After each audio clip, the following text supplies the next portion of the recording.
Hola chicos, vamos a continuar con la unidad número 10 correspondiente a enzimas. Esta es la primera parte, la parte A de los tres videos en los que se divide esta sección. Comenzamos. En los seres vivos, la catálisis de reacciones es esencial para hacer que muchas reacciones bioquímicas que son muy importantes para la célula se produzcan a una velocidad que sea útil en condiciones fisiológicas y no en condiciones extremas. Aquí es donde las enzimas entran en juego.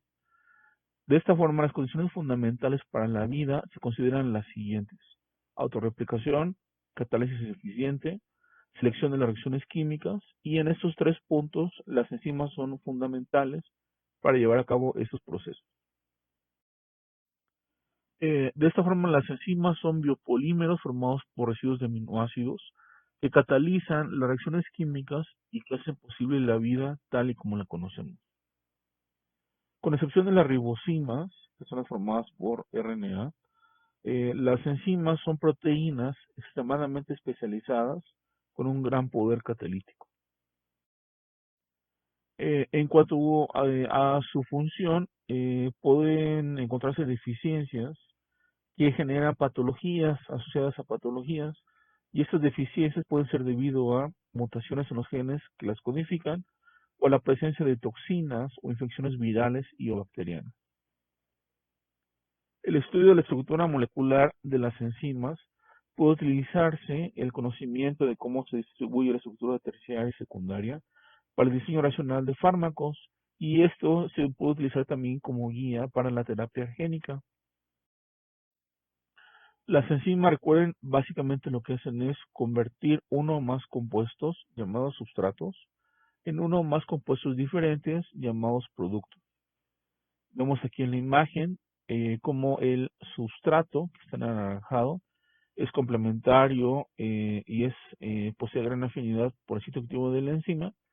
Se forma el complejo enzima-sustrato, se cataliza la reacción y el sustrato se convierte en productos, que son estos, los cuales se liberan, se disocian de la enzima y la enzima puede proseguir su trabajo. Bien, un poco de historia. Aquí realmente las fechas no son muy importantes. Lo importante es más o menos considerar cómo se realizó el avance en este campo. Desde 1810, Gay-Lussac describió el proceso de fermentación. Él propuso que la transformación de azúcar en etanol en alcohol era realizada por organismos vivos. Ahora sabemos que esto era por la levadura. Un poco después, en 1835, Berzelius aisló parcialmente la diastasa, ahora conocida como la alfa-amilasa. Y Liebig sugirió que los fermentos eran materia no viva. Los fermentos eran considerados en aquel tiempo como las sustancias capaces de catalizar la reacción. En 1878, Kuhne llamó los fermentos enzimas. Literalmente la palabra enzima quiere decir dentro de la levadura. De ahí viene la palabra enzima. En 1926, Sumner cristalizó la ureasa. En 1963 se obtuvo la primera secuencia primaria de una enzima, que fue la ribonucleasa pancreática A. Y en 1965 se observó la primera estructura a través de una cristalización por rayos X, que fue el lisosoma de la clara de huevo.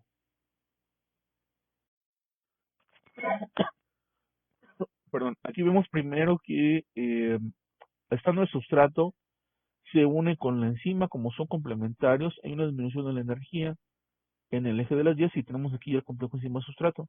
Viene la energía de activación, alcanzamos el estado de transición, luego bajamos para formar el complejo enzima-producto. Como todavía dijimos, se parece mucho al producto de la enzima, hay que invertir una poca de energía para que se disocien y liberar ya el producto más de enzima libre. Entonces comparemos esta curva verde, que es lo que pasa en realidad con las enzimas, con estas.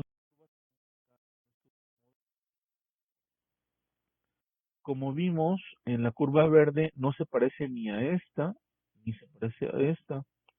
Entonces, la conclusión de esto es que la enzima no es complementaria al sustrato y tampoco la enzima es complementaria al estado de transición. Entonces, ¿cuál es el modelo que nos quedamos? Tenemos el modelo del ajuste inducido, donde la enzima donde la enzima cambia su conformación una vez que el sustrato se une al sitio activo. Y este cambio en la conformación de la estructura terciaria de la enzima permite acercar al sustrato hacia el estado de transición. Entonces, hay un cambio tanto de la enzima como del sustrato. Entonces, eso explica por qué la curva que vimos en verde en las diapositivas pasadas no coincide con este modelo ni con este otro modelo. Bien, en cuanto a la clasificación y nomenclatura, inicialmente las enzimas se clasificaban con el sufijo asa, agregándose al nombre del sustrato. Hubiera una palabra que definía la actividad de la enzima. Por ejemplo, la ureasa cataliza el rompimiento de la urea en CO2 y en agua. La arginasa cataliza la hidrólisis de la arginina.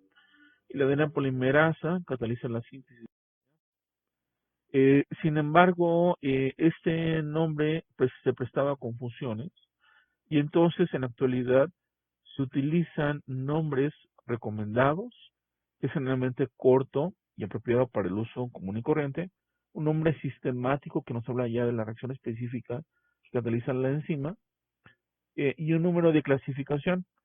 Este número de clasificación se utiliza para hablar específicamente y de manera inequívoca acerca de X enzima.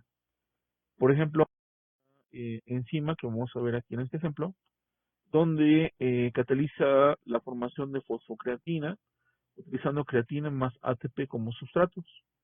Entonces, el nombre recomendado es de creatinsinasa o creatinfosfosinasa. El nombre sistemático es este, ATP creatinfosfotransferasa. Y el número de clasificación que consiste en 4 dígitos. Todos estos números tienen aquí las abreviaturas S, que quiere decir Enzyme Commission, que es una comisión internacional de bioquímicos que se pusieron de acuerdo para clasificar las enzimas y otorgarle estos 4 dígitos. Entonces, cada enzima en específico está identificada por estos 4 dígitos que la clasifican. Y vemos que el primer dígito de los 4 que les comento corresponde a la clase de las enzimas. Entonces, otra vez está en la clasificación internacional de las enzimas, o la S, y tenemos el número 1 al 6. El número 1 corresponde a las oxidorreductasas, que catalizan esta reacción, transferencia de electrones. El número 2 corresponde a las transferasas, las cuales catalizan transferencia de grupos. El 3 de hidrolasas, reacciones de hidrólisis. 4 liasas, que son adición de grupos a dobles enlaces, o remoción de grupos con la formación de dobles enlaces. El número 5 corresponde a la clase de las isomerasas, es transferencia de grupos dentro de la misma molécula para formar isómeros. Y finalmente la clase número 6 corresponde a las ligasas, que forman estos enlaces carbono-carbono, carbono-azufre, carbono-oxígeno y carbono-nitrógeno mediante reacciones de condensación acopladas a rompimiento de ATP. Entonces, el primer dígito de los 4 que les mencionaba para identificar a cada una de las enzimas existentes corresponde a la clase. Vemos que comienza con el número 1, hablamos de esta clase, el número 4 de esta clase, el número 6 de esta otra clase. Vemos aquí ejemplos de estas clases. Aquí están oxidorreductasas. Este es un ejemplo, una deshidrogenasa de alcohol. Aquí está la reacción catalizada. Transferasa, una exocinasa, transfiere un fosfato a la glucosa para formar G6P. Hidrolasa, como la quimotripsina, que es una proteasa, rompe una proteína. Una liasa, como la carboxilasa de piruvato, que forma acetaldehído y CO2. Una isomerasa, que forma el isómero dextrolevo de la alanina. Una ligasa, que forma oxalacetato a partir de piruvato, al unirlo con un carbono que viene del bicarbonato. Estos son los ejemplos de las 6 clases de enzimas que existen. Y dijimos, los otros 3 números restantes nos permiten identificar, sin lugar a dudas, a la enzima de la que estamos hablando. Dijimos ya que el primer dígito corresponde a la clase, que son estas 6. Estas son las reacciones que catalizan estos 6 diferentes clases de enzimas. El segundo dígito depende de la clase de la que estamos hablando. Entonces empezamos con la clase número 1, que son las oxidorreductasas. El segundo dígito, que va del 1 al 6, depende de quién dona el hidrógeno o el electrón. Si es un alcohol, el segundo dígito va a ser 1. Entonces, el primero fue 1, porque es la clase de las oxidorreductasas. Luego viene un punto y viene otro 1. Entonces, hablamos que esta enzima en cuestión utiliza alcohol como donador de hidrógeno o de electrones. El tercer dígito para esta clase corresponde al aceptor de hidrógeno o electrón. Entonces, sería primero el 1, luego el segundo, luego el tercero, y finalmente el cuarto dígito ya es el específico para cada una de las enzimas. Entonces, de esta forma, identificamos a cualquier enzima dentro de esta clase y no hay lugar ya a confusión. En la clase número 2 de transferasas, el segundo dígito corresponde al grupo transferido, que puede ser cualquiera de estos, y el tercero al grupo funcional que esté formando. Por ejemplo, el primer dígito dijimos es 2, luego 1, corresponde a las metiltransferasas. El cuarto dígito ya es específico para cada una de las enzimas. La siguiente clase de las hidrolasas, que es la clase número 3, el segundo dígito corresponde al enlace hidrolizado y el tercer dígito al grupo funcional donde esté presente este enlace. El cuarto ya la enzima en específico. En el caso de las liasas, que es la clase número 4, el segundo dígito corresponde al enlace que se rompe, el tercero al grupo que se elimina y el cuarto dígito ya la enzima en específico. En el caso de las isomerasas, que es la clase número 5, el segundo dígito corresponde al tipo de reacción, el tercero al sustrato que esté involucrado en la reacción y el cuarto ya la enzima en específico. En el caso de las ligasas, que es la clase número 6, el segundo dígito corresponde al enlace que se sintetiza, el tercero al grupo funcional donde se encuentre y el cuarto, repito, ya la enzima en específico. Entonces, así es como se construye el número S con esos 4 dígitos para identificar a cada una de las enzimas. Una base de datos que les puede ser muy útil, por ejemplo, si quieres saber algún dato de una enzima en específico, imagínense que en su consultorio llega un representante médico hablándoles de un nuevo fármaco que inhibe a X enzima. Entonces ustedes tienen que poner cara como de que saben de qué enzima se trata. Y ya que se va el representante, entran a buscar de qué enzima estaban hablando. Y una base de datos muy confiable para hacer esto se llama Brenda. Esta es la página donde se encuentra esta base de datos. Es una base de datos que se actualiza continuamente, entonces la información que está aquí es muy confiable. Y entran aquí, esta es la página principal de esta base de datos. Y pueden poner ya sea el nombre común o el sistémico, incluso pueden poner el número S de la enzima, los 4 dígitos que ya vimos de dónde salen. Entonces le dan Enter, empiezan la búsqueda y les aparece la enzima en cuestión. Y aquí viene toda la información posible acerca de las enzimas. Por ejemplo, cuáles son los sustratos, cuáles son las condiciones en las cuales trabaja, cuáles son los niveles, los valores de Km, de Vmax, cuáles son los inhibidores, en qué bichos está presente esta enzima. Toda esa información está presente aquí en esta base de datos. Entonces, esto les puede servir para encontrar esta información extra acerca de las enzimas. Bien, aquí vemos a continuación un ejemplo de una reacción catalizada por enzimas. En este caso se trata de una glucosidasa. Esta es una enzima que rompe enlaces glucosídicos y entonces va a romper polisacáridos para liberar glucosas o monosacáridos. Imagínense que la enzima está aquí en esta parte, está en verde, es el sitio activo de la enzima, y ese que es el sustrato, que son las glucosas unidas entre sí, ese sería el polisacárido. Aquí está una forma sencilla de montar, aquí vemos a la glucosa A, B, C, D, I, E, y sigue aquí la cadena del polisacárido. Bien, entonces entra este polisacárido al sitio activo de la enzima. Aquí tenemos 2 aminoácidos clave en el sitio activo de la enzima, que es el glutamato en la posición 35 y el aspartato en la 52. El glutamato tiene este grupo carboxilo, que tiene aquí este hidrógeno, está protonado, y el aspartato 52 tiene este grupo carboxilo que ya perdió el hidrógeno y está ionizado con carga negativa. Entonces entra el polisacárido aquí en el sitio activo de la enzima. Recuerden que este y este pertenecen a la enzima.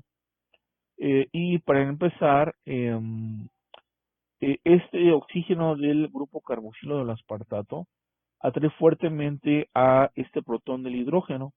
Al mismo tiempo, este hidrógeno que está en el carboxilo de glutamato 35 atrae a este oxígeno que está aquí formando el enlace glucosídico y unen esas dos glucosas. A continuación, el, el hidrógeno que estaba en el glutamato 35 se une al oxígeno que estaba formando el enlace glucosídico y se requiere una molécula de agua que entra. Esta es una reacción de hidrólisis. La unión del carboxilo del aspartato 52 con este carbono fue tan intensa que atrae el carbono por completo. Esto facilita que se rompa con el enlace con el oxígeno del enlace glucosídico y que el oxígeno se estabilice por el hidrógeno que le pasó el glutamato, que era este de aquí. Este se va al oxígeno y este carbono se le pega al oxígeno de acá. Y entonces entra una molécula de agua que va a estabilizar a estos que están aquí. Y lo que pasa es que se rompe la molécula de agua y entonces eso permite que un alcohol de la molécula de agua se le pega al carbono 1 que está aquí en esta glucosa y eso hace que se separe del oxígeno del aspartato 52. Entonces este alcohol que está aquí viene de la molécula de agua y el otro hidrógeno que sobra de la molécula de agua se le pega al oxígeno de aquí de glutamato para regresarlo como estaba al principio. Y el resultado es que ya se rompió el enlace glucosídico y ya este oxígeno se estabilizó con este hidrógeno y este carbono se estabilizó con este alcohol que viene del agua. Ya tenemos a las glucosas separadas una de otra y la enzima queda lista, como estaba al principio, para poder catalizar otra reacción. Este es un ejemplo de cómo están trabajando aquí las enzimas. Vemos entonces que la posición de estos residuos clave es muy importante para que se lleve a cabo una reacción. Recordemos que las enzimas son proteínas formadas exclusivamente por secuencias de aminoácidos y determinan entonces qué tan específica es una reacción enzimática. En este sentido se pueden distinguir 4 tipos de aminoácidos según la función que desempeñen dentro de la reacción enzimática. Tenemos primero los no esenciales. Estos aminoácidos que están dentro de la enzima no intervienen directamente en el proceso catalítico y de hecho si se eliminan de la proteína, de la enzima no pierde la actividad, la enzima sigue trabajando sin problema. El siguiente grupo de aminoácidos son los estructurales. Estos mantienen la estructura tridimensional de la proteína, pero no participan directamente en la catálisis. Pero si se alteran, la estructura puede cambiar y entonces el sitio activo puede cambiar y esto puede entorpecer a la reacción enzimática. Tenemos a los residuos de unión o edificación. Estos aminoácidos establecen enlaces débiles con el sustrato y lo orientan para aproximarlo y que entre el sitio activo en la forma correcta para comenzar la catálisis. Y finalmente tenemos a los catalíticos, que sería el glutamato 35 y el aspartato 52 de la imagen pasada, donde se unen al sustrato mediante un enlace covalente, debilitan su estructura y se favorece la catálisis en la reacción. Entonces, los aminoácidos de las enzimas pueden clasificarse en estos 4 tipos dependiendo de su función en la catálisis. Bien, recordemos los niveles de estructura de las proteínas. Dijimos que la primaria es la secuencia de aminoácidos, la secundaria es la estructura de hélice alfa o plegada beta, la tercera hablamos ya de dominios, dijimos se definen como regiones que se pegan en forma independiente del resto de la molécula. Por ejemplo, este dominio que está aquí se representa como este de acá, que es ya parte de la proteína completa. Entonces, si cortamos aquí a la proteína, este dominio se va a pegar sobre sí mismo igual, sin importar que ya no esté otra parte de la proteína. Entonces, esto nos habla ya de estructura terciaria, la presencia de dominios. Y si tenemos 2 o más unidades, hablamos ya de estructura cuaternaria. En este ejemplo tenemos un homodímero. Recuerden que en el caso de las enzimas que son de tipo homodímeros, el sitio activo de la enzima está en la interfase, que es en la unión donde se unen ambas unidades. Bien, estos son ejemplos de dominios. Tenemos, por ejemplo, este dominio formado por 4 hélices alfa, o este sándwich alfa, beta, alfa, o este formado por solamente hojas plegadas beta. Entonces sucede que ciertos dominios se asocian a ciertas funciones. Por ejemplo, el sándwich alfa-beta-alfa podría asociarse con reconocimiento de azúcares. Entonces, si cristalizamos a una enzima desconocida, vemos que tiene este dominio alfa-beta-alfa, podríamos pensar que esta enzima participa en reacciones que involucran azúcar. Aquí vemos otro ejemplo de dominios. Esta es una enzima a nivel terciario, es un solo monómero formado por estos dos dominios, el X y el A. Imagínense que el X es el dominio que les decía de reconocimiento de azúcares y a lo mejor el dominio A se asocia con reacciones de fosforilación. Entonces uno podría pensar que esta enzima fosforila azúcares. En el ejemplo de acá tenemos también el dominio X que dijimos se asocia a reconocimiento de azúcares y el dominio B que es diferente al A de la otra enzima. Entonces a lo mejor este dominio se asocia con reacciones de metilación. Entonces podríamos hablar que esta enzima metila azúcares, una reacción de este tipo. Este es solamente un ejemplo de cómo se organizan los dominios. Bien, recordemos que las reacciones en el cuerpo son altamente dinámicas. Las células tienen que contrarrestar los procesos inevitables de degeneración que promueven que las macromoléculas se dirijan a un aumento en la entropía. Si las velocidades de las reacciones que se requieren en la célula no fueran más altas que las velocidades de las reacciones que se asocian a la entropía gana y entonces dijimos la célula muere, gana la entropía y entonces se establece ahí el estado de equilibrio y la célula ya no puede vivir más.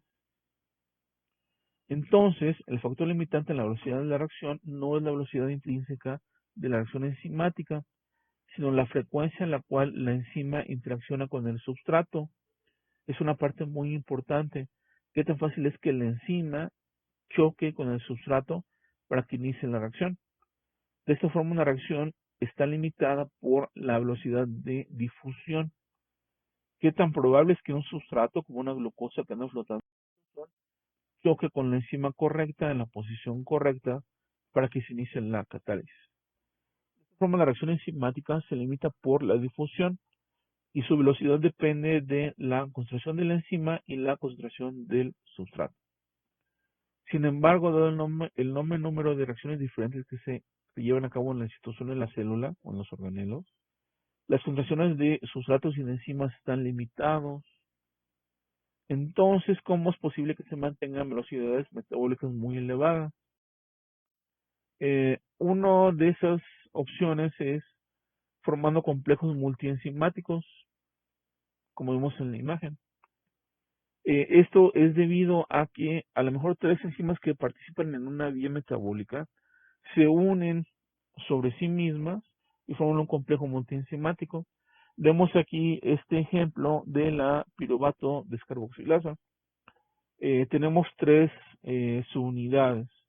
Las rojas que corresponden a esta subunidad, las verdes que corresponden a esta y las azules que corresponden a otra subunidad más.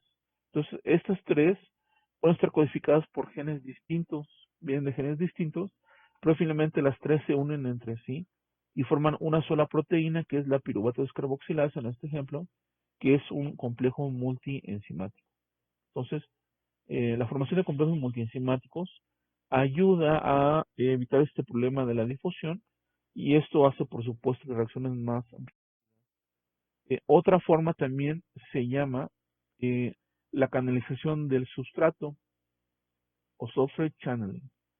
Esta canalización del sustrato implica que una enzima, por ejemplo, esta enzima que participa en glucólisis, entre el sustrato, forma el producto sale al citosol, choca con otras proteínas, cuando choca con la enzima correcta pasa a la siguiente enzima en la vía y forma ya el otro producto.